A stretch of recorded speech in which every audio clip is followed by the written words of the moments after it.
Hey, what's up, everybody? Garrett Grumley here with Duty to Train. I wanted to go over this quick clip that I saw of Jocko Willink. He's a Navy SEAL, has a lot of respect with people on the right, and he talks about what Israel's doing, their strategy. He was basically in it when it came to Afghanistan, Iraq, and our strategy there. And basically, if you don't know, like in a real general synopsis, we basically started by doing what Israel is doing now by just bombing the heck out of Afghanistan and Iraq, and then realized that we were basically making more enemies than was worth it.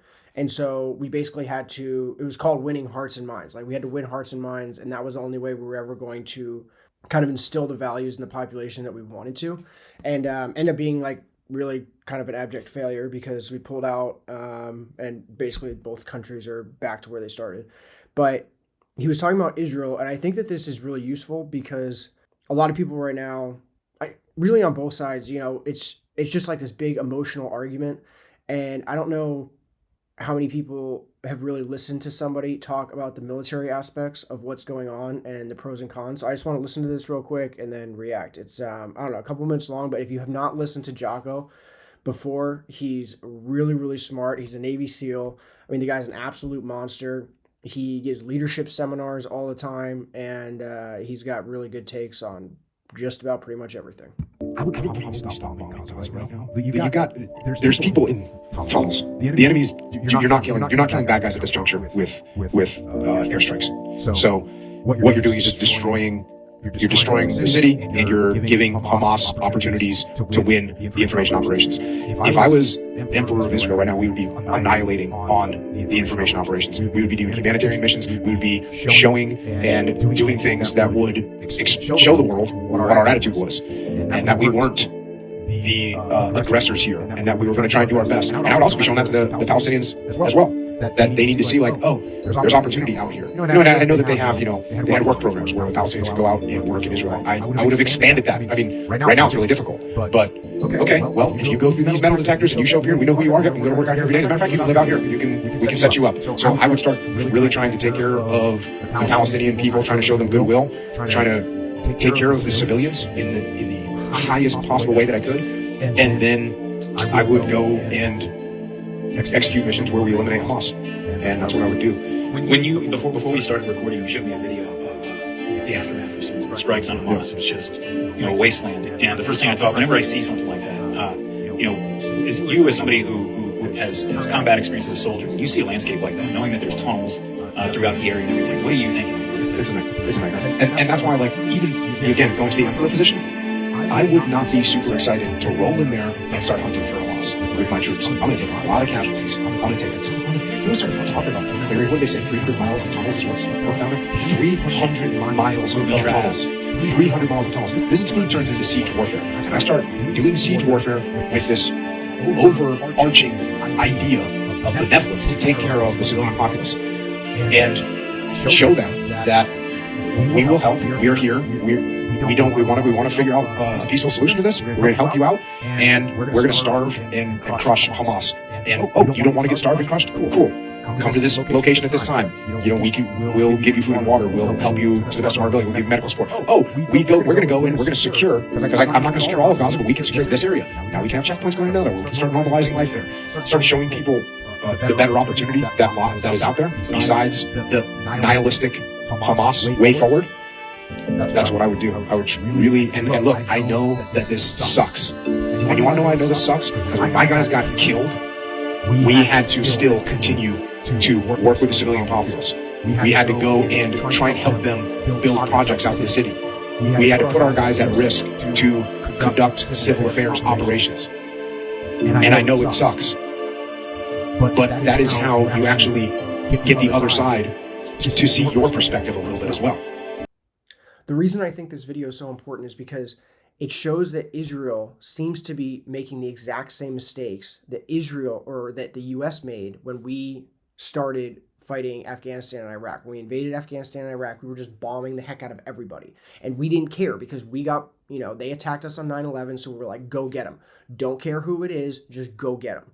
And we basically ended up turning a lot of people who didn't really hate us into ardent anti-American Al-Qaeda members because, we killed their family members, we killed their brothers and sisters and aunts and uncles. And so we turned these non-radicals into radicals because of the decisions that we made. And so over a period of basically a decade, we went from that strategy to winning hearts and minds. That was literally like the strategy.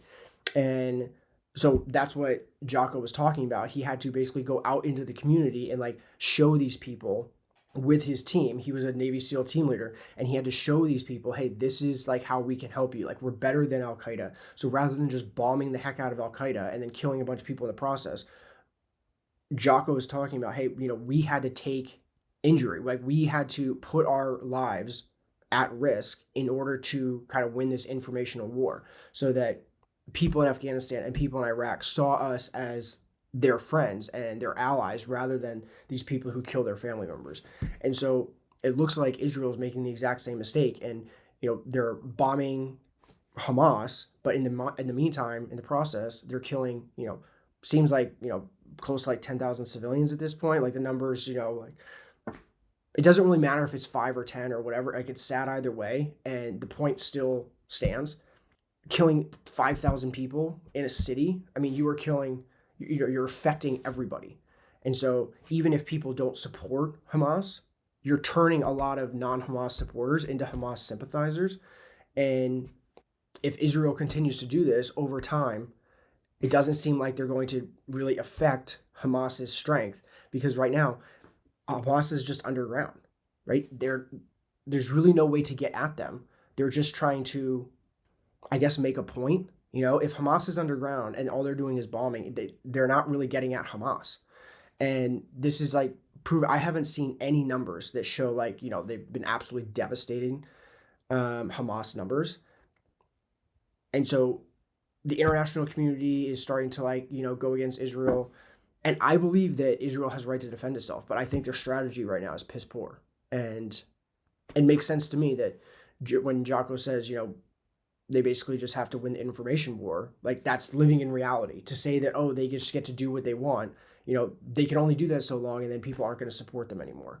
And whether you agree that that's right or wrong, that's just the way it's going to be. When anyone talks about how Israel has a right to defend themselves, strategy matters, and how you choose to win a war matters.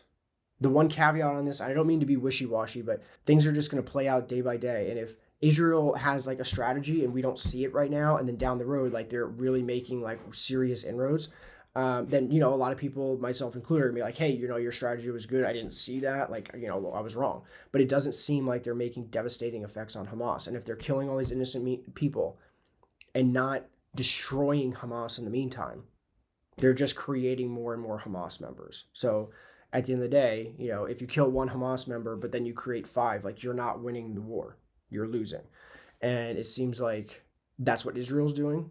And it would be not as bad, except for the fact that we have the past 20 years of evidence, and Israel has access to all of our military members. They have access to all of our top generals who know that this is not the way to win an informational type of war. And Hamas knows that this is an informational type of war. And it might be the reason that they did this whole attack in the first place. I was listening to someone the other day, and he was talking about how, nobody knows, but this is very possible that Hamas attacked Israel in the way that they did and in the numbers that they did, and then pulled back because they knew that Israel was going to respond in the way that they are right now. And then that was going to basically like divide the entire world. If Hamas just went in with like everything they had, everybody would have been on Israel's side.